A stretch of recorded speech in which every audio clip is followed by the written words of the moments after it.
Avatar Meher బాబా key జై. ముందుగా ప్రార్థనతో కార్యక్రమాన్ని ప్రారంభిద్దాం.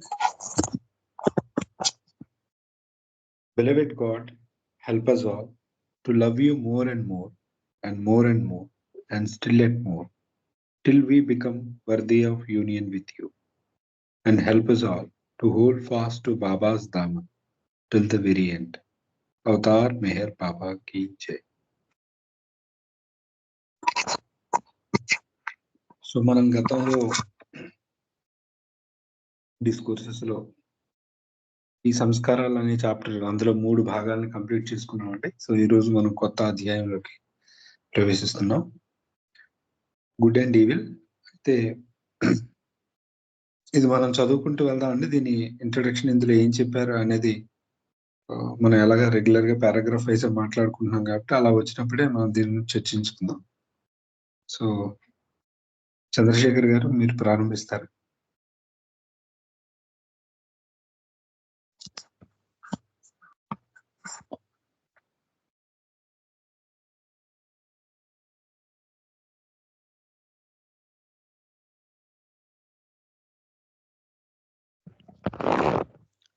హలో, మీరు స్టార్ట్ చేస్తారండి. the human mind is only going through experiences but is constantly evaluating them. మనిషి తాలూకా మనస్సు అది ఏంటంటే డిఫరెంట్ ఎక్స్పీరియన్సెస్ని అది పొందుతూ దాన్ని ఏంటంటే బేరీస్ వేసుకుంటూ ఉంటుంది. Some experiences are regarded as agreeable and some are disagreeable. అయితే ఈ ఎక్స్పీరియన్సెస్ కొన్ని ఏంటంటే వాళ్ళకి తనకి అనుకూలంగాను లేకపోతే అగ్రీ చేసేటట్టుగా ఉంటాయి, కొన్ని ఏంటంటే విభేదించేటట్టుగా ఉంటాయి. అంటే ఆ సంస్కారాల వల్ల కొన్ని ఏంటంటే నచ్చుతాయి, కొన్ని ఏంటంటే నచ్చవు. Some experiences are found to bring happiness and some suffering. కొన్ని అనుభవాలు ఏంటంటే అతనికి ఆ మనసుకి ఆనందాన్ని, కొన్ని విచారాన్ని కలిగిస్తూ ఉంటాయి. Some experiences are perceived as being pleasant and some are unpleasant. కొన్ని నచ్చినట్టుగా నచ్చనట్టుగానే ఇలా ఇక్కడ కూడా ఏంటంటే కొన్ని ఏంటంటే ఆనందాన్ని ఇచ్చేటట్టుగా, కొన్ని బాధను కలిగించేటట్టుగా ఉంటాయి. Some experiences are apprehended as restricting the life of man and some as leading it forward toward fullness and freedom. కొన్ని అనుభవాలు ఏంటంటే మనల్ని ఏవో కట్టిపడేస్తున్నట్టుగా అనిపిస్తూ ఉంటాయి, తోస్తూ ఉంటాయి. కొన్ని అనుభవాలు ఏంటంటే మనల్ని ఇంకా విముక్తుని చేస్తున్నట్టుగా, ఇంకా ఎక్కువ ఎక్స్పీరియన్సెస్ ఇంకా అంటే బ్రాడన్ చేస్తున్నట్టుగా అనిపిస్తూ ఉంటాయి.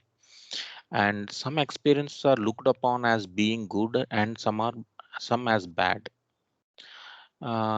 ఈ అనుభవాలను అనుభవిస్తూ ఉన్నప్పుడు వచ్చేటటువంటి ఆలోచనలు మనస్సుకి ఎలా ఉంటాయంటే కొన్ని అవి ఏదో మంచిగా అన్నట్టు, కొన్ని ఏమో చెడుగా అన్నట్టు అనిపిస్తూ ఉంటాయి.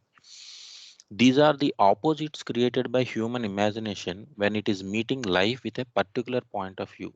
ఇవన్నీ కూడా ఏంటంటే ఆ మనిషి అతను ఉన్నటువంటి స్వస్థానం ఏదైతే ఉందో అప్పటికి ఆ ప్రస్తుతానికి అతను అటువంటి మానసిక స్థితిని బేస్ చేసుకొని అవి మంచిగా కానీ, చెడుగా కానీ, లేకపోతే ఆనందంగా కానీ, విచారంగా కానీ, దుఃఖం కానీ ఇలా అనిపిస్తూ ఉంటాయి అని ఈ పారాగ్రాఫ్లో ఉంది.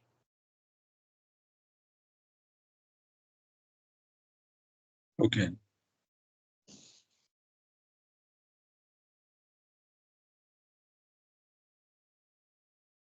ఎవరైనా మాట్లాడతారండి?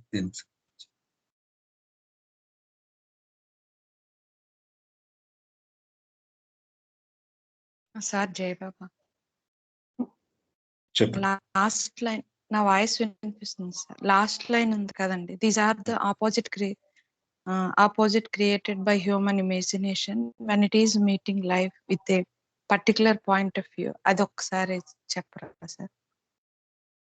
నాకు అర్థమైంది ఏంటంటే ఈ ద్వంద్వాలు ఏవైతే ఉన్నాయో అవి మనిషి ఎక్కడి నుంచి చూస్తున్నాడో అనే దాన్ని బట్టి ఆధారపడి ఉంటుంది. ఒకటికి మంచి అనేది ఇంకొకటికి చెడుగా కూడా అనిపిస్తుంది. ఎందుకంటే ఇద్దరు ఒకే ప్రాంతంలో, అంటే లిటరల్గా కాదు, వాళ్ళ మానసిక స్థితులు వేరుగా ఉంటాయన్నమాట.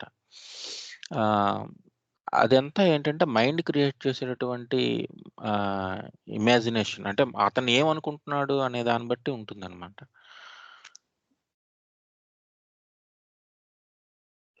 అంటే అక్కడ మన పర్టిక్యులర్ పాయింట్ దృక్పథం ఆఫ్ మీద వ్యూ ఆధారపడి ఇచ్చారు ఉంటది కదా, అని దాని అనిపిస్తుంది. జై బాబా.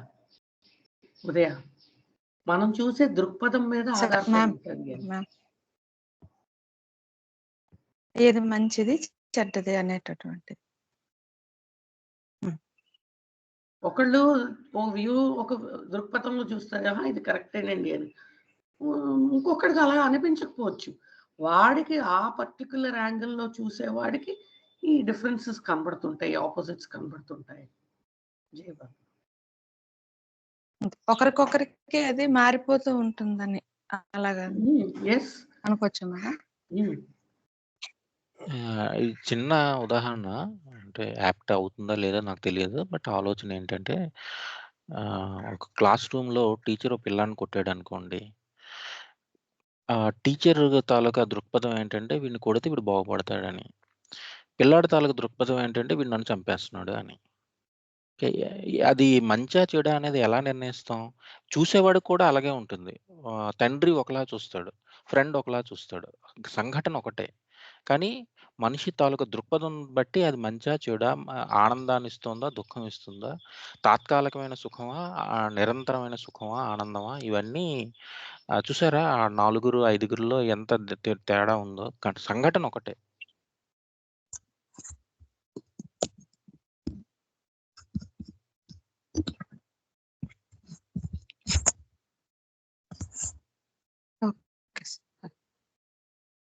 ఇంకా మీరు మళ్ళా తార్కికంగా, మార్మికంగా ఇంకేమైనా చెప్దాం అనుకుంటే సంస్కారాలను ఉపయోగించి చెప్పొచ్చు ఎవరైనా.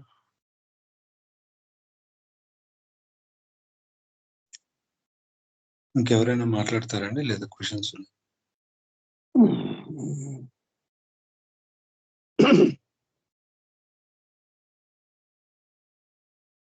ఓకే, అయితే దీన్ని ఒకసారి జయబాబా అండి. జయబాబా. జయబాబా.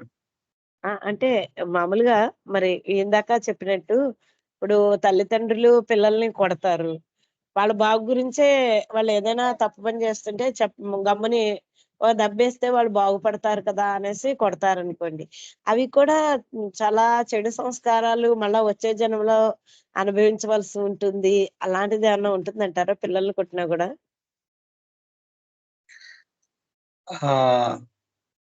అంటే అమ్మ అది కంప్లీట్ గా అవుట్ ఆఫ్ కాంటెక్స్ట్ మీరు అడుగుతున్నది ఇక్కడ. అలా అంటారు. ఓకే. అయితే ఓకే, మీరు అడిగారు కాబట్టి మనం చేసే పని, మనం ఉండే ఉద్దేశం బట్టి మనకి వచ్చే సంస్కారాలు ఉంటాయి, బాహ్యంగా కనిపించేది కాకుండా. ఇప్పుడు డాక్టర్ ట్రీట్ చేసాడు అనుకోండి, అది రోగిని చేయడానికి కట్ చేస్తాడు బాడీని కాబట్టి అతనికి ఒక రకమైన వస్తాయి. అదే ఒక దొంగ ఎవడో నేరస్తుడు ఎవరైనా వేరే వాళ్ళు చేసేటప్పుడు అది వేరే ఉద్దేశంతో చేస్తారు. కాబట్టి మన ఉద్దేశం బట్టి మనకు సంస్కారాలు రావడం జరుగుతుంది. అది అయితే ఇక్కడ మాట్లాడుతుంది అది కాదు కాంటెక్స్ట్. కాబట్టి మనం ఇంకా డీటెయిల్స్ కంటే మనం వేరే సందర్భంలో మాట్లాడతాం. నాగేశ్వరరావు గారితో మనకి క్వశ్చన్ అండ్ ఆన్సర్ సెషన్ ఉంటుంది కదా, అప్పుడు చెప్పిద్దాం. జయబాబమ్మ, జయబాబా. అక్కడ మీరు మీ బాధ్యత నిర్వర్తిస్తున్నారు.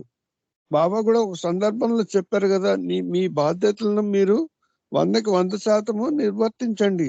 తల్లిగా, తండ్రిగా పిల్లలని మంచి దారిలో పెట్టడం, మంచి భవిష్యత్తు గురించి ఆలోచన చేయడంలో తప్పు లేదు. కాబట్టి అక్కడ అంత బలవత్తరమైనటువంటి సంస్కారాలు ఏమీ కావని నేను అనుకుంటున్నాను. జయబాబు, మన రెస్పాన్సిబిలిటీ కదండి పిల్లల్ని మంచి దారిలో పెట్టడం. అవును సార్.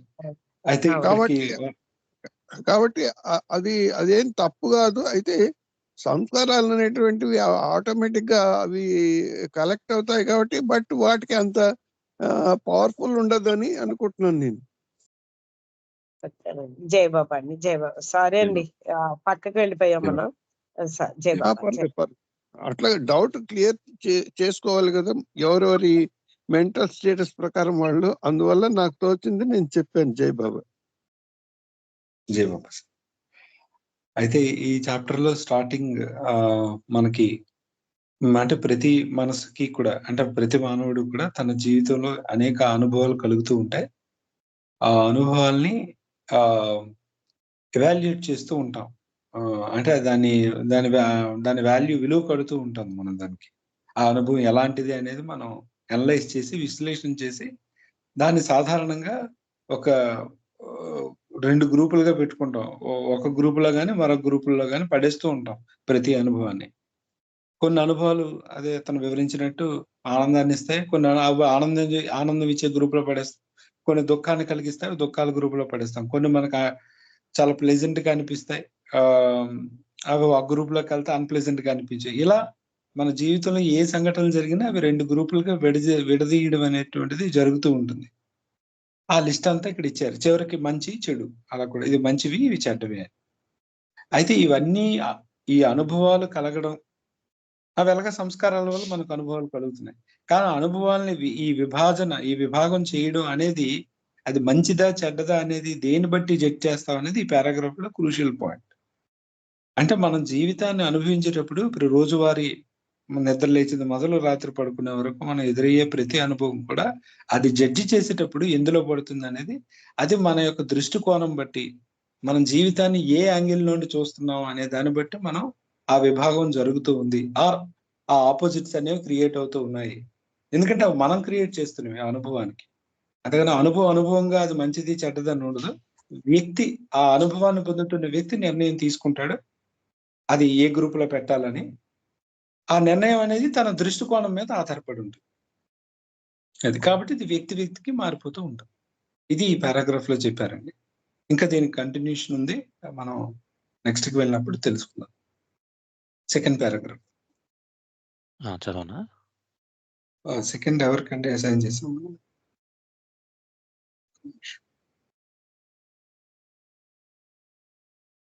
సెకండ్ గోపాలకృష్ణ గారు. అతను లేరు కాబట్టి సార్ గోపాలకృష్ణ గారు బహుశా లేరు అనుకుంటే. మీరు కంటిన్యూ చేయండి చంద్రశేఖర్. ఓకే.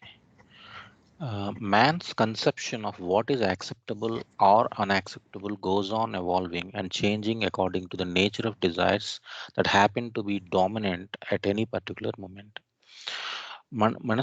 మనిషి తాలూకా ఆలోచన conception of what is acceptable or unacceptable goes on evolving. ఏది తీసుకోదగినది, ఏది తిరస్కరించవలసింది అనేటువంటిది అదేంటంటే అది మనిషి తాలూకా పరిణితి వస్తున్న కొలది అది మారుతూ ఉంటుంది. వాటి తాలూకా కోరికలు ఎంత బలంగా ఉన్నాయి అనే దాన్ని బట్టి ఇదంతా ఆధారపడి ఉంటుంది.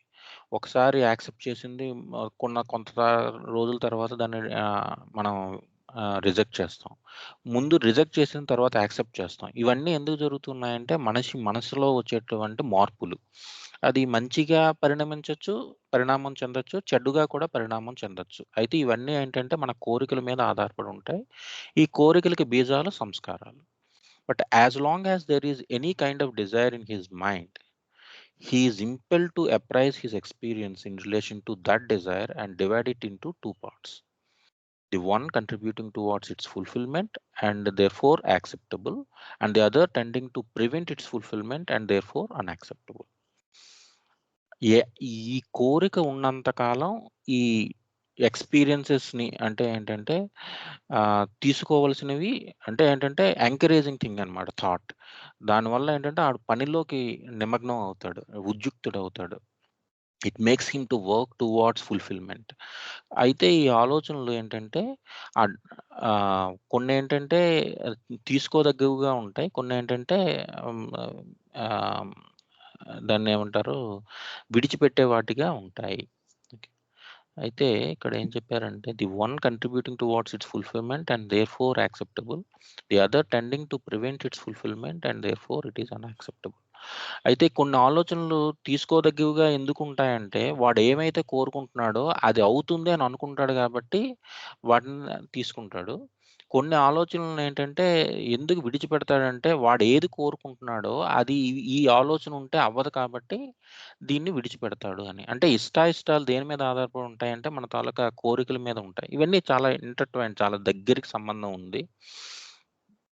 Instead of meeting life and all that it brings without expectation, entanglement or shirking, the mind creates a standard whereby a standard whereby it divides life into opposites, one of which is regarded as acceptable, the other as not acceptable. మనం జీవించే జీవితాన్ని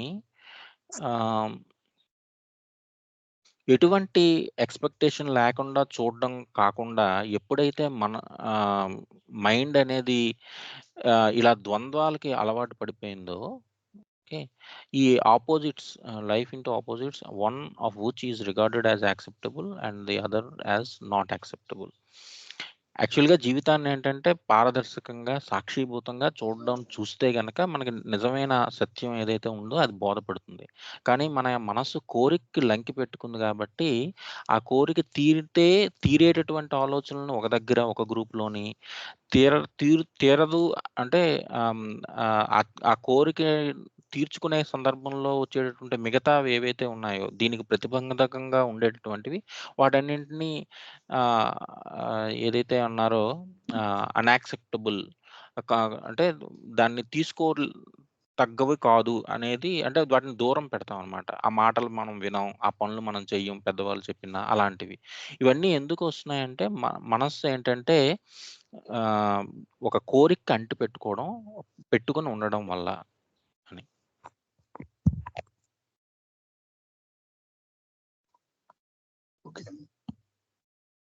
ఎవరైనా మాట్లాడతారు? అంటే ఈ paragraph లో నాకు ఎలా అనిపిస్తుందంటే, ఈ కోరికని బ్యాక్గ్రౌండ్ లో పెట్టుకుని అది తీరుతాది అనే కళ్ళద్దాల్లో చూస్తే మనకి అది యాక్సెప్ట్ చేస్తున్నాం. అది తీరదేమో అనే కళ్ళద్దాల ప్రకారం పెట్టుకుని చూస్తే యాక్సెప్ట్ చెయ్యము అనేది. యాక్చువల్లీ దాంట్లో యాక్చువల్ విషయం ఏమి ఉండదు. మనం చూసే దృక్పథం నుంచే అది యాక్సెప్టెడా నాట్ యాక్సెప్టెడా అనేది ఉంది అని అర్థం అవుతుంది. ఏం చంద్రశేఖర్ గారు, మీరు అన్నది అదేనా? నాకు అలానే అర్థమైంది. అయితే కోరిక లేకుండా జీవించడం సాధ్యం అవుతుందంటే ఉండదు. It is a driving force, hope అలాంటిదన్నమాట. మీరు అంటే మనం కేటగరైజేషన్ కోరికని దృష్టిలో పెట్టుకుని చేస్తున్నాం. కోరిక తీరుతుందా తీరదా అన్నదాన్ని పెట్టుకుని కేటగరైజ్ చేస్తున్నాం. అయితే ఆ కోరిక ఉంటున్నప్పుడు కూడా దాన్ని ఎలా మనం అంటే ఆ కోరికని నెరవేర్చుకోవాలి అనేది, అంటే ఆ ప్రక్రియలో ఏంటంటే పూర్తిగా అవగాహన లేని వాళ్ళు ఏం చేస్తారంటే, ఆ కోరికకి సంబంధించి అంటే దానికి అది ఫుల్ఫిల్ అయ్యేవన్నింటిని ఒక బకెట్లోని అది అనుకోవడం అనమాట. అది ఫుల్ఫిల్ కాదు అనుకుంటే దాన్ని వేరే బకెట్లోని పెట్టడం అనేది అలవాటైపోతుంది. అలా మనం ఏంటంటే ఒకవైపుకి లాగబడతాం. అది ఎటువైపుకి లాగబడతాం అనేది మనం చెప్పలేం. ఓకే, అలా కాకుండా ఈ రెండింటికి లేకుండా సాక్షిభూతంగా చూసేటువంటి స్థితి కూడా ఒకటి ఉంది. కోరికలు లేనటువంటి స్థితి, లేకపోతే ఈ రెండు అంటే ఆపోజిట్స్ లేనటువంటి స్థితి. కోరిక ఉన్నప్పటికీ కూడా ఆపోజిట్స్ ఉండదు. అంటే ఏంటంటే పూర్తి కర్మయోగిలు ఉన్నారనుకోండి, వాడు ఏంటంటే పనితో సంబంధం ఉంటుంది కానీ ఫలితంతో సంబంధం ఉండదు. సో అటువంటి స్థితి కూడా ఒకటి ఉంది. ఓకే, అయితే అవన్నీ విషయాలు బహుశా తర్వాత వచ్చి ఉండొచ్చు. కానీ ప్రస్తుతానికి ఏంటంటే ఈ గుడ్ అండ్ ఈవిల్, లేకపోతే గుడ్ అండ్ బ్యాడ్ అనేది ఎక్కడి నుంచి వస్తుందంటే మనస్సు నిర్ణయిస్తోంది. మనస్సు తను అనుకుంటున్నది జరుగుతోంది అనుకుంటే అది గుడ్ అన్నట్టుగా, తను అనుకుంటున్నది జరగకపోతే అది బ్యాడ్ అన్నట్టుగా ఉంటుంది. కానీ నిజంగా గుడ్ బ్యాడ్ ఉన్నాయంటే లేవు అన్నది. అయితే లేవు అన్నది ఇంకా ఇక్కడికి రాలేదు. అసలు గుడ్ బ్యాడ్ అనేది definition, how we are defining what is good, what is bad, it is purely link to your personal perspective. Okay, where you are looking from. అది ఇక్కడ ఎవరికైనా క్వశ్చన్స్ కానీ ఏమైనా మాట్లాడతారు? దాసు జస్ట్ చిన్న పాయింట్ అంటే చాలా ఇక్కడ ఇంట్రెస్టింగ్ వర్డ్ ఇక్కడ the mind creates a standard. ఇక్కడ చదువుతుంటే అనిపించింది అనమాట. ఇప్పుడు స్థితప్రజ్ఞ ఏదో అడ్వాన్స్ స్టేట్ అంటాం కదా, అది స్టాండర్డ్ బెంచ్ మార్క్ అచీవ్ చేయాల్సిందే అనుకుంటే, కానీ అలా సాధ్యం కాదు. ఎందుకంటే కోరుకుంటే ఆటోమేటిక్గా బైండింగ్ ఉంటుంది కనుక ఆ మైండ్ క్రియేట్స్ ఎ స్టాండర్డ్ అంటే ఒక పాయింట్ ఆఫ్ రెఫరెన్స్ ఏర్పడుతుంది అనమాట. రెండోది ఫస్ట్ స్టేట్మెంట్లో చెప్పింది మళ్ళీ again that is moving target, మారుతూ ఉంటుంది సిచ్యుయేషన్ అనుభవాలను బట్టి. ఆ రెఫరెన్స్ పాయింట్నే మన క్యారెక్టర్ అనో ఇంకోటి ఒక వ్యక్తిని జడ్జ్ చేయాలి, వాడు ఎలాంటి వాడరా అంటే మంచివాడో చెడ్డోడో అని టక్కని చెప్పేస్తాం. కానీ ఆ రిఫరెన్స్ పాయింట్ దృష్టిలో పెట్టుకుని వాడు ఎంతవరకు అబ్జర్వ్ చేసుకోగల విషయాల్ని అన్నదాన్ని బట్టి చదువుతున్న నాకు అనిపించింది that's why it's so complex human psychology. ఎందుకంటే ఎన్ని హ్యూమన్ ఫార్మ్స్ ఉన్నాయో అన్ని సైకాలజీలు ఉంటాయి, ఆ రెఫరెన్స్ పాయింట్లు ఉంటాయి అన్నమాట. అందుకే మన చుట్టూ ఇంత డ్రామా నాకు అలా అనిపించింది, చాలా ఇంపార్టెంట్. మైండ్ క్రియేట్స్ స్టాండర్డ్ అన్నది ఎందుకో చాలా కనెక్ట్ అయింది నాకు అక్కడ. అది జస్ట్ షేర్ చేసుకోవాలనిపించింది. అది మళ్ళీ మూవింగ్ టార్గెట్ అని ఫస్ట్ స్టేట్మెంట్లో అన్నారు. అప్పుడున్న సిచ్యువేషన్ బట్టి, ఆ పర్టికులర్ మూమెంట్ని బట్టి ఆ రిఫరెన్స్ పాయింట్ మారుతూ ఉంటుంది వ్యక్తిలో కూడా, అది ఆ లైఫ్లో, ఆ జన్మలో.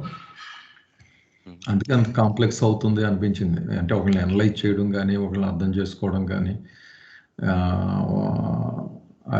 ఎంత కాంప్లికేటెడ్గా ఉంటుంది ఈ హ్యూమన్ వరల్డ్ అనిపించింది నాకు. జై బాబా. సో ఐ థింక్ ఎవరు మాట్లాడతారంటే మాట్లాడండి, లేదంటే సమ్అప్ చేస్తాం. సార్ జై బాబా. చెప్పండి. అంటే సార్, ఏది యాక్సెప్టబుల్ కాదు అనేటటువంటిది ఆ మనసు ఎప్పుడు నిర్ణయిస్తుంది అంటే, అసలు యాక్చువల్ గా ఈ లైఫ్ ఇలా వచ్చింది, ఇలాగే స్వీకరించకన్నా దానికి కొన్ని ఎక్స్పెక్టేషన్స్ ఉంటాయి. అది ఫుల్ఫిల్ అవనప్పుడు దాన్ని అది నచ్చింది అంటే అది యాక్సెప్ట్ చేసే విధంగా, లేదు అనుకుంటే అది యాక్సెప్టబుల్ కాదు అనేటటువంటి అలా ఉంటదే తప్ప, కానీ ఏదైతే ఇచ్చిందో దానిలో ఆ అవసరాలు అంటే మన బాధ్యతలు నిర్వర్తించుకుంటూ ఉన్న లైఫ్ ని ఎలాగివ్వబడిందో అలాగే లీడ్ చేస్తూ వెళ్ళదు మైండ్. ఇంకా దాని నుంచి ఇంకోటి ఇలాగైతే అలాగైతే బాగున్ను అని అనుకుంటుంది కదా. అలాగ అనుకునే దాన్ని బట్టి అది యాక్సెప్ట్ చెయ్యిందా అనేటటువంటిది విభజింపబడుతుంది అని నాకు అనిపించింది. జయబాబు. అంతే జయబాబు. సో అయితే పై పారాగ్రాఫ్ లో మనకి ఎక్స్పీరియన్స్ ని ఇవాల్యుయేట్ చేస్తాము అని చెప్పుకున్నాం, మన జీవితంలో జరిగే ప్రతి అనుభవాన్ని కూడా. అయితే ఆ ఇవాల్యుయేట్ చేసేటప్పుడు అంటే నిర్ణయించేటప్పుడు ఆ అనుభవం ఎలాంటిది అని, దానికి 2 విభాగాల్లో ఏదో ఒక దాంట్లో పడేయడానికి ప్రయత్నిస్తుంటాం. ఆ రకంగా మనకి ఈ ఆపోజిట్స్, వ్యతిరేకాలు అనేవి మన జీవితంలో కలుగుతాయి. అలాగే ఎన్ని రకాలుగా ఉంటాయనేది లిస్ట్ అవుట్ చేశారు ముందు పారాగ్రాఫ్ లో. అయితే మన యొక్క దృష్టికోణం బట్టి ఆ నిర్ణయం తీసుకోవడం జరుగుతుంది అన్నారు కదా. ఆ దృష్టికోణం దేని మీద ఆధారపడి ఉంటుంది, అసలు మనం నిర్ణయం ఎందుకు చేస్తున్నాం ప్రతి ఎక్స్పీరియన్స్ ని, ఈ రెండింటికి రీజన్స్ ఈ పారాగ్రాఫ్ లో చెప్పారు. మనలో ఉండేటువంటి కోరికే మనం ఒక దాన్ని జడ్జి చేయడానికి కారణం అంట. అంటే ఏం సైలెంట్ గా కూర్చోవచ్చు కదా ఏ నిర్ణయం చేయకుండా అంటే, లేదు, అది ఇంపెల్ మనల్ని ఫోర్స్ చేస్తుందట. You decide whether it falls under this category or that category అని మనల్ని బలవంత పెడుతుంది, నువ్వు ఏదో ఒక దాంట్లో పెట్టు అని. అలాగే ఎందులో పెట్టాలి అనే ఒక దృష్టికోణం ఏదైతే మనం ఉందో దాన్ని కూడా నిర్ణయించేది కూడా డిజైర్ ఈ 2 రోల్స్ ప్లే చేస్తూ ఉంది మనకి. ఒకటి, ఆ ఎక్స్పీరియన్స్ ని ఇవాల్యుయేట్ చేయడానికి. 2, ఇవాల్యుయేట్ చేయమనే ఫోర్స్ ని క్రియేట్ చేస్తుంది. అలాగే ఎందులో పెట్టాలనేది కూడా ఆ కోరిక నిర్ణయిస్తూ ఉంది. సో కోరికలే ఈ అనుభవాల్ని ఈ విభాగించడానికి కారణమవుతున్నాయనేది చెప్పారు. అయితే ఎలా ఉండాలి ఒక అనుభవాన్ని మనం కలిగేటప్పుడు మనిషికి అంటే, యాక్చువల్గా ఎటువంటి ఎక్స్పెక్టేషన్ లేకుండా, దాంట్లో చిక్కుకోకుండా, దానిలో బంధింపబడకుండా మనం ఉండగలగాలి. అది ఆ రకంగా జీవితాన్ని మనం కొనసాగించాలి. జీవితం అంటే మనస్సుతోనే ఉంటుంది. జీవితం అంటే మన కంటికి కనిపించేది కదా, మనస్సు ప్రతి దగ్గర ఇన్వాల్వ్ అయి ఉంటుంది కదా. సో ఆ అనుభవాన్ని పొందేటప్పుడు ఈ రకంగా ఉండాలి. That is the ideal way. But అలా జరగటం లేదు. ఇలా జరగకుండా ఉండడానికి కారణం ఏంటంటే, మనలో ఉన్నటువంటి మనస్సు, ఆ మనసులో ఉన్నటువంటి కోరికలు. అది ఈ పారాగ్రాఫ్ లో చెప్పారండి. సో నెక్స్ట్ దానికి వెళ్దాం. జై బాబా నాన్న. మీరు లక్ష్మణ్ కుమార్ గారు, రైట్? అవును సార్. ఈ పేరాలు even good is relative to desire. అంటే ఇందాక మనం పైన చెప్పుకున్న దాని ప్రకారం వెళ్ళినట్లయితే, అసలు మనకున్న కోరికను బట్టి అది మంచిది అవుతుంది అనమాట. మనకి ఏదైతే కోరుకుందో అది మంచిగా కనిపిస్తుంది. అంటే ఒక విషయాన్ని మనం ఎంచుకున్నాం అంటే అది ఆ కోరిక మీదే ఆధారపడి ఉంటుంది అని ఇక్కడ చెప్తున్నారండి. చెప్తూ, of the opposites created by the human mind అంటే మనస్సుచే సృష్టించబడిన ద్వంద్వాలలో the division between good and bad is spiritually most significant. అంటే ఈ మంచి చెడుల తారతమ్యం అనేది ఆధ్యాత్మికంగా ఎంతో ప్రాముఖ్యమైనది. అసలు ఏమీ లేదని చెప్తున్నారు బాబా. బాబా ఏం చెప్తున్నారు? మంచి చెడు అంటున్నారు. కానీ అసలు ఉన్నది ఒకటే కదా, ఉన్నది మొత్తం ఒకటే కదా. మరి మంచి చెడు అని ఎందుకు చెప్తున్నారు అనే దానికి చూసినట్లయితే ఇక్కడ ఏం చెప్తున్నారు? ఈ ఆధ్యాత్మికంలో మంచి చెడుల తారతమ్యం మధ్యన ఏదైతే ఉందో అది చాలా ప్రాముఖ్యంగా ఉంది. దీనికి ఒక చిన్న ఉదాహరణ తీసుకోవచ్చు. తెలుగు సామెతలో తాను మునిగింది గంగ, తాను మెచ్చింది Rambha.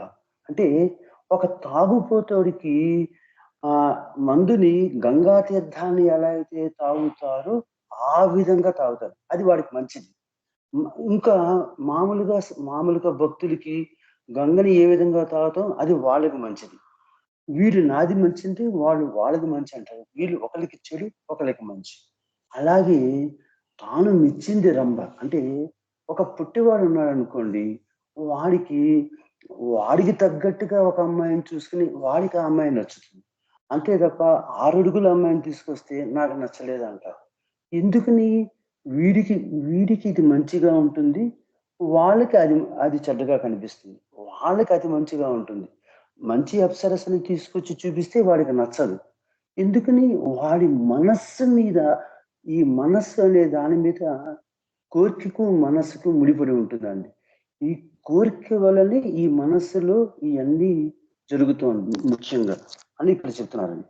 Next, it is based upon man's desire to be free from the limitations of all desires. ఇది ఎలా అంటే ఇది ఇక్కడ ఏం చెప్తున్నారు? మనల్ని పరిమితత్వానికి గురి చేసేటువంటి కోరికలన్నిటి నుంచి బయటపడాలనే కోరిక వలన ఈ మంచి చెడు విచక్షణ జరుగుతోంది. అంటే మనకి ఈ మనసు ఎంతసేపు తాపత్రయపడుతుందట, ఏమని? వీటి నుంచి బయటపడాలి అని. బయటపడాలి అని అంటే దానికి ఏం చేయాలి? ఆ కోరిక పరిమితత్వం చేసేస్తుంది మనల్ని.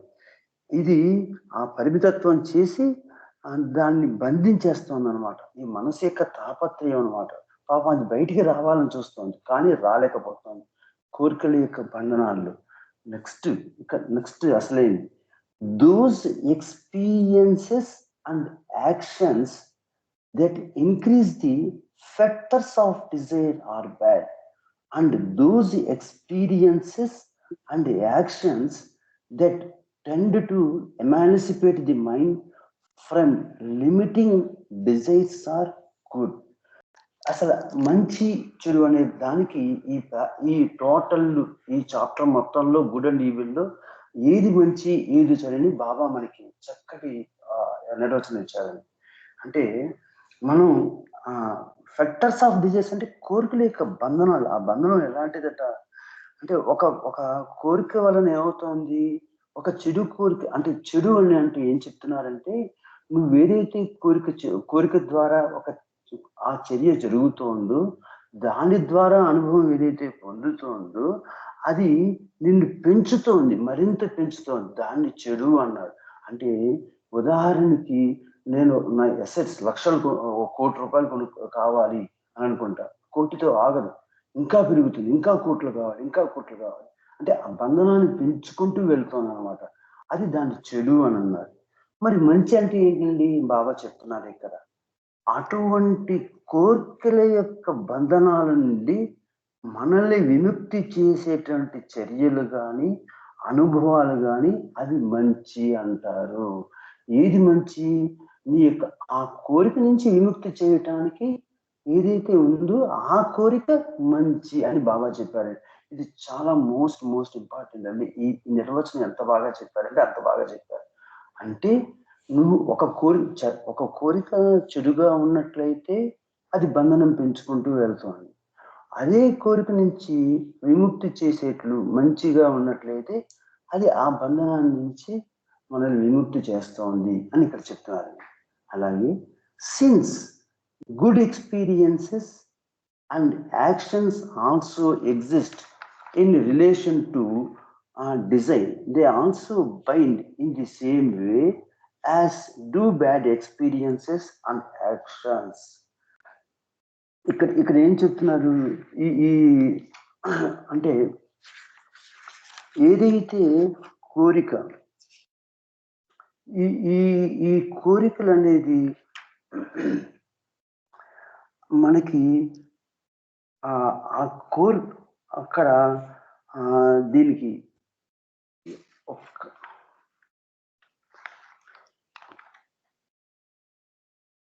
మనకి ముందుగా ఆ వాక్యం చెప్పి మంచి చెడు నిర్వచనం చెప్పుకుంటూ ఇక్కడ ఏం చెప్తున్నారు,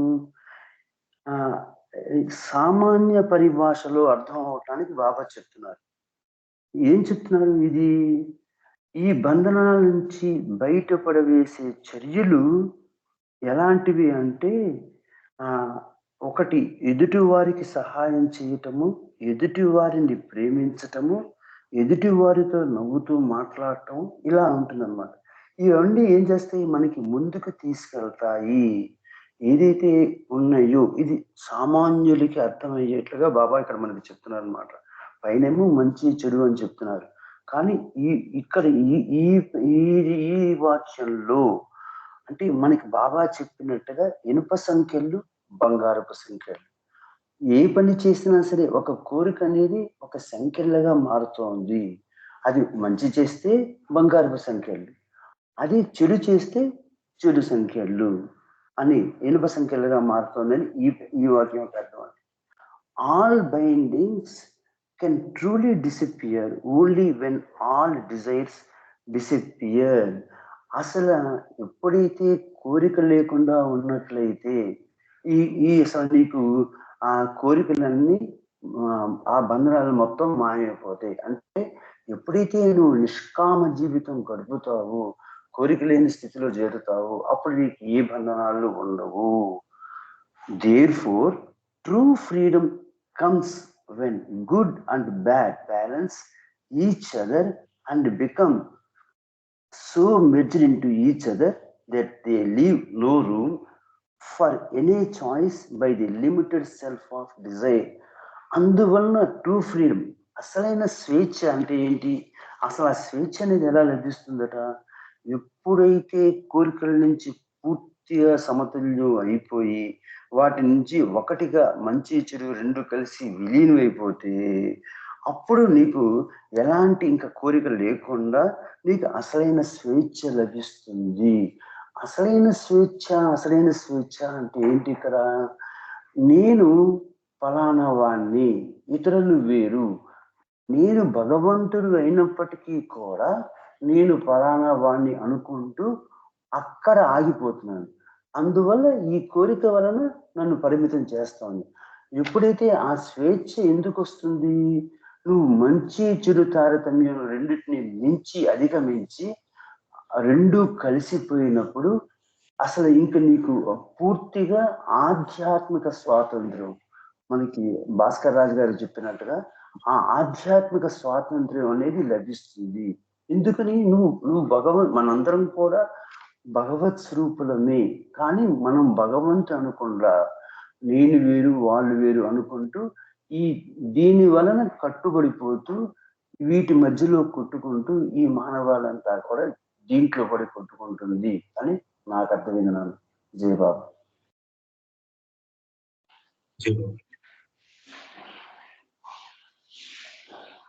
ఎవరైనా మాట్లాడుతున్నారు?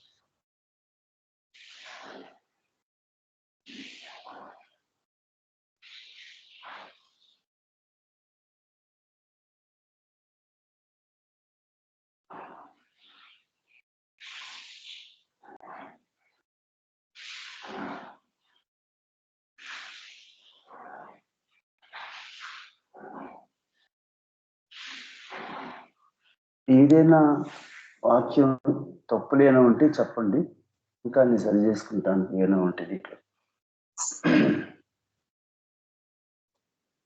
సో క్వశ్చన్స్ కానీ ఏవి లేవంటే మనం ఒకసారి సమరీ చెప్పుకొని ముందుకు వెళ్దాం.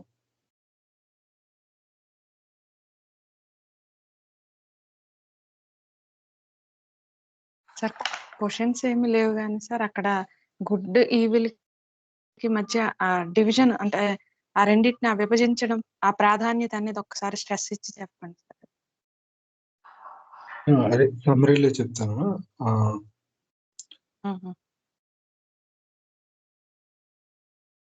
లేదా ఇంకెవరు మాట్లాడతారా ఉదయ్ గారు అడిగిన ప్రశ్నకి? జయబాబా అమ్మది ఇక్కడ ఫస్ట్ లైనే కదమ్మా, అదే కదమ్మా, స్పిరిచువల్ ఎమోషనల్ అదేనమ్మా నీకు క్వశ్చన్? క్వశ్చన్ కాదు సార్, అది కొంచెం దానికి కొద్దిగా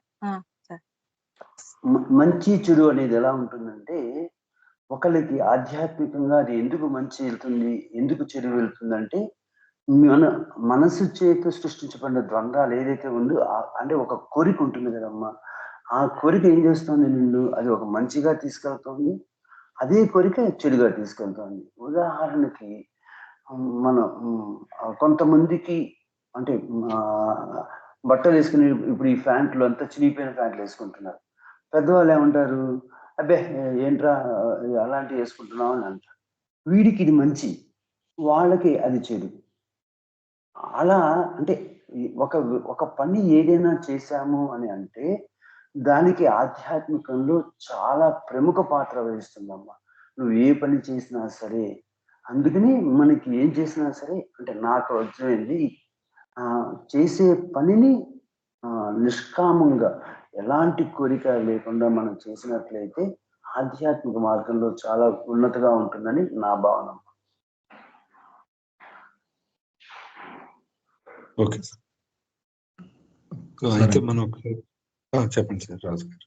అంటే ఒకసారి నాకు అర్థమైంది చెప్తానండి. అది నాకు కొంచెం మొదట్లో అది చదివినప్పుడు కరెక్ట్గా ఏం చెప్పారు అన్నది అర్థం కాలేదు నాకు.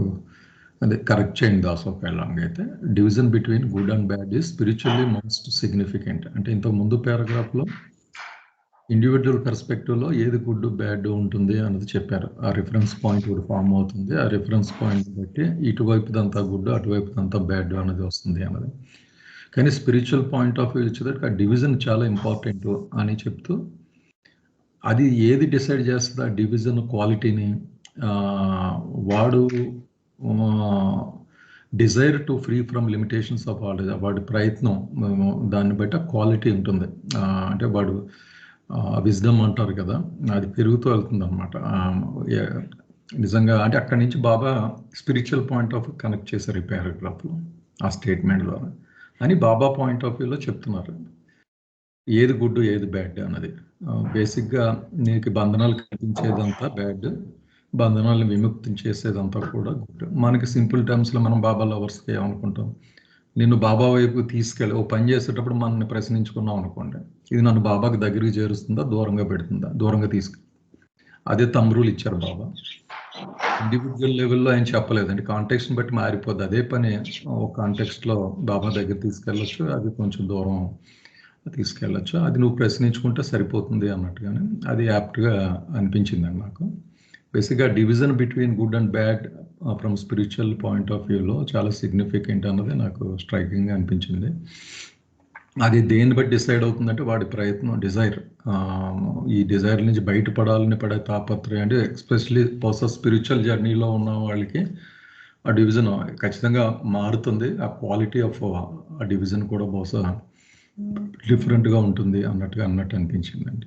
మీరు ఎక్స్ప్లెయిన్ చేయండి దాస్ జయబాబు అండి. సార్ ఇప్పుడు క్లియర్ అయింది సార్.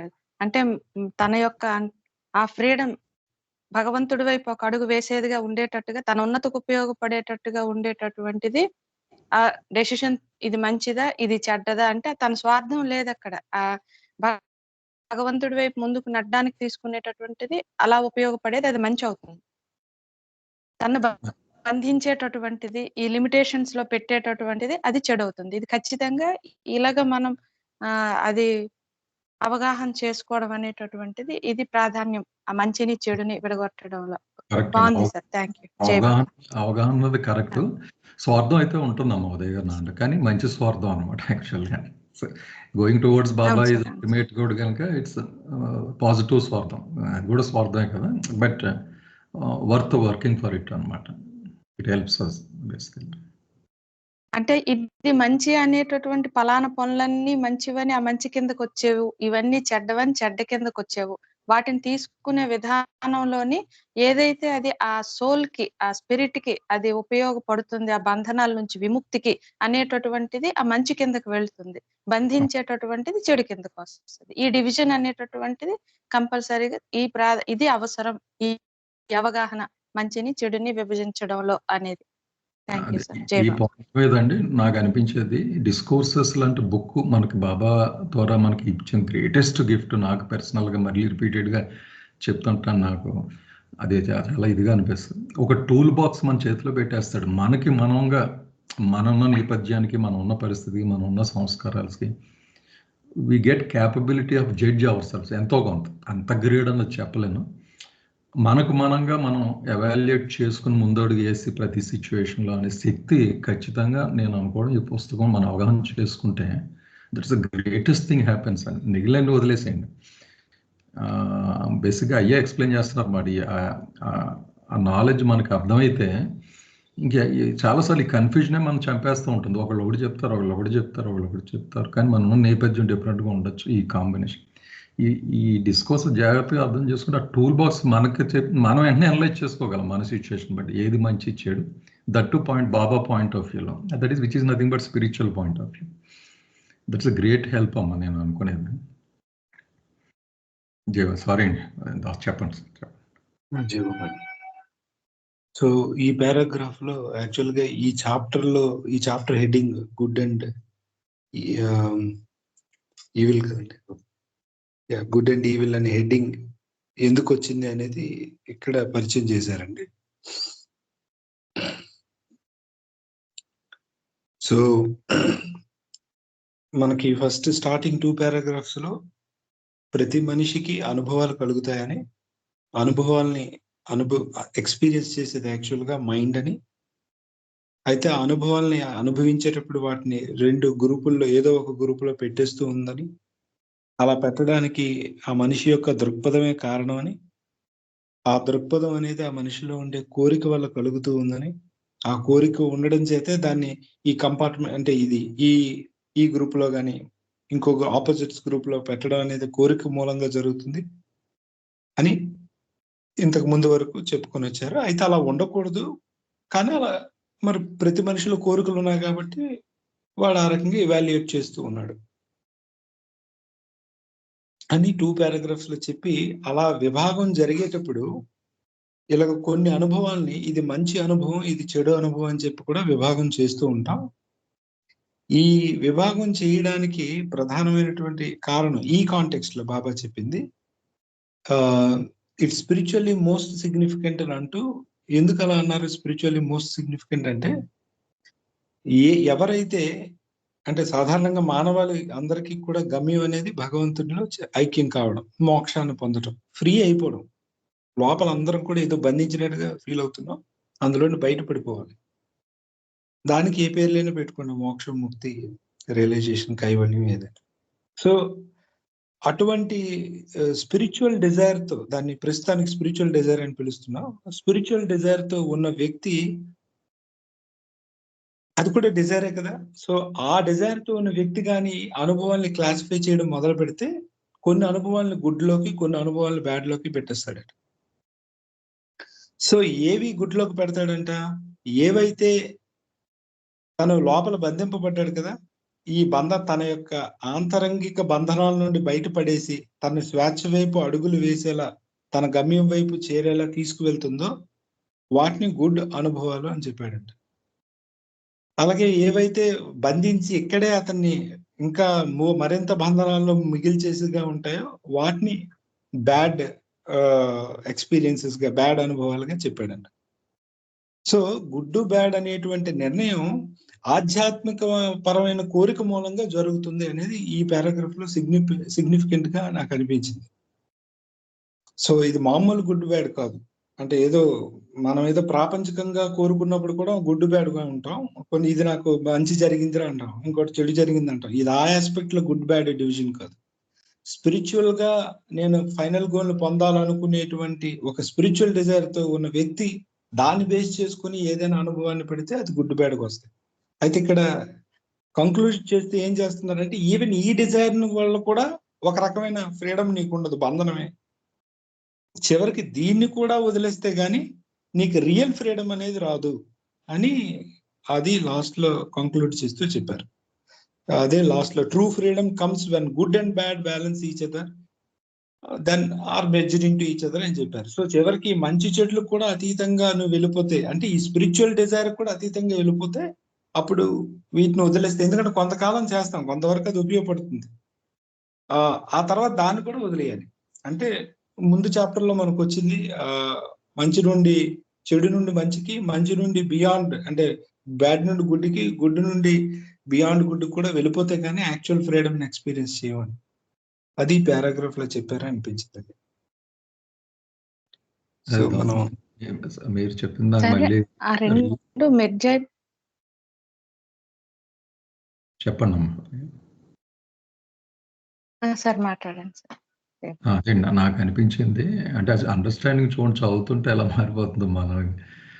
బహుశా దాస్ చెప్పింది కరెక్ట్ అన్నమాట. ఆ డివిజన్ కూడా ఈ ఎవాల్వ్ అయ్యే కొద్ది స్పిరిచువల్గా కూడా బ్లర్ కూడా అయిపోతుందేమో.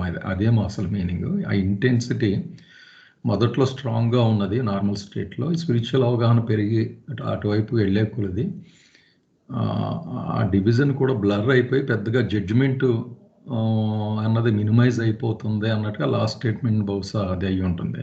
అదే నాకు అంతే కదా దాసు. ఒక స్టేట్కి వచ్చేటప్పటికి అసలు ఇంకా మనం ఈ అంటే డిజైర్ కూడా డైల్యూట్ అయిపోతుంది కనుక, ఈ అవగాహన పెరుగుతుంది కనుక బహుశా ఇంకా అసలు గుడ్ బ్యాడ్ అన్నది కూడా ఆ జడ్జిమెంట్ అన్నది అందులో ఇన్వాల్వ్ అవ్వమేమో బహుశా. అలాగా మీరు చదువుతుంటే అనిపించింది నాకు. అంటే మీరు రిలేటివ్ గా చూస్తారు, ఇది గుడ్ బ్యాడ్ అని కాదు, ఇంకా ఆ క్షణంకి మీరు ఆ నెక్స్ట్ లెవెల్కి వెళ్ళడానికి ఇది ఉపయోగపడుతుంది అంతే, తప్పిస్తే ఇది గుడ్ బ్యాడ్ గా ఏమి ఉండదు. ఈవెన్ మనకి ఎవల్యూషన్ కంప్లీట్ అయిపోయిన తర్వాత మొదటి మానవ జన్మ ఎత్తి మనుషులు ఎవరైతే ఉంటారో వాళ్ళు చాలా క్రూరంగా ప్రవర్తిస్తారు, చాలా రాక్షసత్వం కనిపిస్తుంది. కానీ అప్పటికి వాడికి అది అవసరం కూడాను, లేకపోతే రాక్షసులందరినీ చంపేయాలి కదా, ఆ రకమైన మూర్ఖులందరినీ. అంటే వాడు ఎక్స్పీరియన్సెస్ ఎలా ఖర్చు పెడతాడు మరి? ఆ జంతు సంస్కారాలన్నీ ఖర్చు పెట్టి ఖర్చు పెట్టాలంటే వాడు చేసే ఎక్స్ప్రెషన్స్ అన్ని చాలా ఇబ్బంది పెట్టేవిగా ఉంటాయి మిగిలిన వాళ్ళకి. ఎవరికి మిగిలిన వాళ్ళకంటే కొంచెం రీఇన్కార్నేషన్ లో కొంచెం ముందునున్న బ్యాచ్ ఆల్రెడీ వాళ్ళంతా కొంపంతా కడిగేసుకున్నారు, ఇప్పుడు అంత పద్ధతిగా మంచిగా ఉంటారు. వాళ్ళకి వీడి వల్ల ఇబ్బందులు కలుగుతూ ఉంటే ఒక యాంగిల్లో చూస్తే వీడి దుర్మార్గుల్లాగా వాళ్ళు మంచి వాళ్ళకి కనిపిస్తారు, కానీ ఒకప్పుడు వీళ్ళు కూడా ఆ స్టేజ్ దాటి వచ్చిన వాళ్ళే. అందుకే బాబా ఒక మాట, today sinner is tomorrow Saint అని అంటాడు. సో ఈ ప్రాసెస్ అంతా అర్థం చేసుకున్నప్పుడు ప్రతిదానికి విలువ ఉందని చెప్పి ఈ కేటగిరీ చేయడం మానేసి అప్పుడు దేన్ని ఎలా తీసుకోవాలో అలా చూస్తాడు. ఒక రకంగా that is nothing but going beyond both good and bad అని అనుకుంది.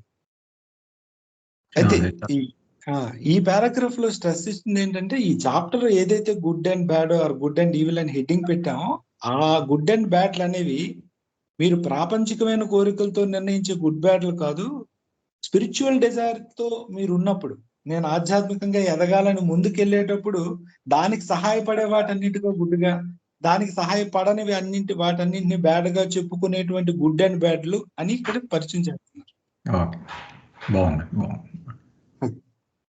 అది పారాగ్రాఫ్ లో అండి. ఇప్పుడు యాక్చువల్గా ఈ చాప్టర్ అంతా అదే వస్తుంది. సమయం ఎంత ఉందో చూస్తున్నారు. నెక్స్ట్ పారాగ్రాఫ్ లక్ష్మణ్ కుమార్ గారు. ఉదయ్ గారు ఏదో జయబాబా చెప్పండి. ఇక్కడ true freedom comes when good and bad balanced each other అనేది అర్థమైంది. కానీ and become so merged into each other అన్నారు కదా, అలాగే మంచి చెడు కలిసిపోవడం అంటే దాన్ని మనం ఎలా తీసుకోవాలి? అంటే మంచి చెడు కలిసిపోవడం అంటే మీరు ఆ గీత గీయలేరు. యాక్చువల్ గా ఒక దగ్గర బాబా చెప్పారు, దెర్ ఈజ్ నో బ్యాడ్ అని. ఒక ఇంగ్లాండ్ లో ఇంటర్వ్యూ ఇచ్చేటప్పుడు what is good what is bad అని అడిగితే there is no bad at all, only there is degrees of good అని అన్నాడు. అంటే అప్పుడు చాయిస్ ఇంకేముంది? ఒకే స్కేల్ మీద ಇಲ್ಲಿ టెంపరేచర్ లాగే ఉన్నదంతా టెంపరేచర్. దీన్ని మనం నెగిటివ్ -డిగ్రీస్ అని ఇలాగన్నా ఉన్నదంతా టెంపరేచరే ఉంది కదా. మనం చూసే దృష్టికోణంలో అలా ఉంది. ఇలాగా కిందకి వెళ్ళిపోతుంటే దాన్ని కోల్డ్ అని అంటున్నాం, పైకి వస్తుంటే చాలా హాట్ వెదర్ అని అంటున్నాం, కానీ ఇట్స్ టెంపరేచర్ ఓన్లీ. అలాగా మీకు అప్పుడు ఈ డివిజన్ అనేది ఇచ్చారు, అక్కడ లాస్ట్ లైన్ లో కూడా ఉంది కదా, ఈ they leave no room for any choice by the limited self or desire. మీ కోరిక వల్ల మీరు ఒక గీత పెట్టి ఇది కాదు అంటున్నారు. మీరు ఎప్పుడైతే ఆ గీత తీసేసారో అప్పుడు మరి సెపరేషన్ స్కోపే లేదు కదా, కలిసిపోయింది కదా. ఇక్కడ మెర్జ్ అయిపోవడం అంటే ఈ రెండు కలిసిపోవడం అని కాదు, ఒక లైన్ అది ఒక గీతగానే చూస్తుంది. ఆ గీతలో అటు సైడ్ వెళ్తుంటే అది మీకు బ్యాడ్ లాగా, ఇటు సైడ్ వెళ్తే గుడ్ లాగా ఉంది. ఆ గీత పెట్టడం వల్ల మీకు కంపార్ట్మెంట్ డిపార్ట్మెంటలైజ్ అయింది. ఆ గీత తీసేశారు. ఇప్పుడు ఆ గీత ఏంటి? మీ డిజైర్, మీ సెల్ఫ్, లిమిటెడ్ సెల్ఫ్. అది జరుగుతుంది ఇప్పుడు మీరు ముందుకు వెళ్ళిపోతున్న కొద్ది. సరే, 5 minutes ఉందండి. పారాగ్రాఫ్ కొంచెం పెద్దది ఉంది. ఏం చేద్దామండి? 5 minutes ఏమైనా క్వశ్చన్స్ ఉంటే మాట్లాడదాం. దాసు కొత్త పారాగ్రాఫ్ రేపు మొదలు పెట్టచ్చేమో. చెప్పండి చంద్ర. ఏం లేదు, డిజైర్ ఎప్పుడైతే పోతుందో అప్పుడు ఈ డివిజన్ కూడా పోతుంది అని కదా. కానీ డివిజన్ పోతే గానీ డిజైర్ పోదు. ఇవన్నీ ఇంటర్ట్వైన్డ్ ఇవి. కాబట్టి మనం ఇప్పుడు ఏం చూసుకోవాలంటే ఆ పారాగ్రాఫ్లోనే స్టార్టింగ్లో ఉంది కదా, మంచి చెడులను ఎలా నిర్ణయించుకోవాలనుకుంటే ఇనీషియల్గా ఏ కోరిక అయితే మనల్ని మరిన్ని కోరికలకి ఒక దోహదం చేయదో అది మంచి కోరిక. ఏ కోరిక అయితే మరిన్ని కోరికలకి కారణం అవుతుందో అది చెడ్డ కోరిక. Okay, you have to limit yourself in terms of the number of desires. ఏ కోరిక అయితే ఇంకా 10 ఎక్కువ విషయాలను కోరుకునేటట్టుగా చేస్తుంది అనుకోండి, అప్పుడు అది యాక్చువల్గా చెడ్డ కోరికే అవుతుంది. ఓకే, సో కోరికలను ఎప్పుడైతే లిమిట్ చేసారు, ఈ కోరికలన్నీ దానికి వెనక ఉన్నటువంటి అంటే నిగూఢంగా ఉన్నటువంటి రహస్యం ఏంటంటే మనం ఆనందానికి పరుగులు తీస్తున్నాం. ప్రతిసారి ఏదో దాన్ని ముట్టుకొని ఇందులో ఆనందం వస్తుంది అని అనుకుంటాం. అదేంటంటే నిజమైన కోరిక కాదు. నిజమైన కోరిక అంటే ఈ స్పిరిచువల్ డిజైర్ ఏదైతే ఉందో అది నిజమైన ఆ కోరిక అనేది నిజమైన అంటే దేని నుంచి అయితే ఆశించకూడదో ఆనందాన్ని దాని నుంచి ఆశిస్తూ మనం ప్రపంచంలో పరుగులు పెడుతూ ఉంటాం, వస్తువులు మారుస్తూ ఉంటాం. ఓకే, అయితే ఆ అనుభవం వచ్చిన తర్వాత మరిన్ని అనుభవాల కోసం మనసు ఉవ్విళ్ళూరుతోంది అనుకోండి, ఆ అనుభవం అనేది నిజంగా చెడ్డ అనుభవం. బట్ ఏ అనుభవాన్ని మనం పొందిన తర్వాత ప్రపంచం వైపు మరి పరుగులు పెట్టకుండా మనసు ఉపశమనం పొందుతుందో అది మంచి అనుభవం. ఇవి సాధారణంగా దైవ సంబంధమైనటువంటి అనుభవాలన్నీ ఏంటంటే ప్రపంచం వైపు పరుగులు పెట్టనియవు కాబట్టి మంచి అనుభవాలు అవుతాయి. అందుకు మళ్ళీ అక్కడ స్పిరిచువల్ అనేది లింక్ చేశారు. కాబట్టి మనం బేరీ చేసుకోవడం ఏంటంటే ఏదైనా మనం చేసామంటే దానివల్ల ఇంకా ఎక్కువ కోరికలు వస్తున్నాయా, దానివల్ల ఉన్న కోరికలు కూడా తగ్గుతున్నాయా అనేది మనం బేరీ చేసుకున్నాం అనుకోండి, అంటే ప్రాపంచికంగా చూసినా అప్పుడు ఇది మంచిదా చెడుదా అనేది మనకు తెలిసిపోతుంది.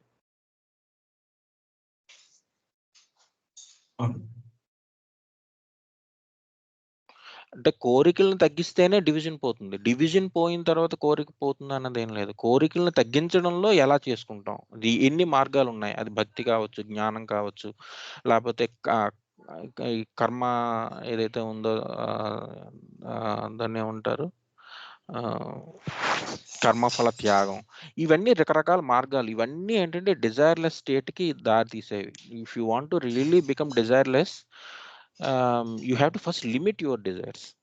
ఎందుకంటే కోరిక ద్వారా ఆనందం రాదు. నువ్వు ఆల్రెడీ ఆనంద స్వరూపానివి, కానీ అది తెలుసుకోవడానికి కోసం నువ్వు బయటకు వెళ్తున్నావు. కాకపోతే అది బయటికి వెళ్ళకూడదు, లోపలికి వెళ్ళాలి అనేది ఎప్పుడవుతుందంటే బయటికి వెళ్ళడం ఆఫ్ చేయాలి.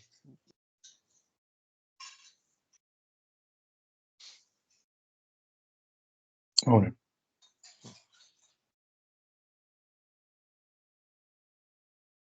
ఇంకా 2 minutes ఉందండి. ఇంకా 1 minute ఉంది. ఎవరైనా మాట్లాడతారు? అంటే చంద్ర, ఇప్పుడు డిజైర్లెస్ అన్నదండి నా ఒపీనియన్ అది ఇంపాసిబుల్. బహుశా అవతారుడు కానీ ఈ గ్రేట్ సద్గురులు వచ్చినప్పుడు వాళ్ళు చేసే పని ఏంటంటే ఆ రిఫరెన్స్ పాయింట్ని మార్చడానికి ట్రై చేస్తారు అంతే. అంటే ఇప్పుడు నేను చేసే పని ఆయన సమక్షంలో ఆయన తరపున చేస్తున్నాను అనుకుంటే అదే పని ఇట్ విల్ బి డైల్యూటెడ్ బహుశా కాన్సెప్చువల్లీ. మై విష్ కూడా అంతే కదా, నేను ఇచ్చాను అనుకో ఇదంతా అని, మొత్తం సారాంశం అది.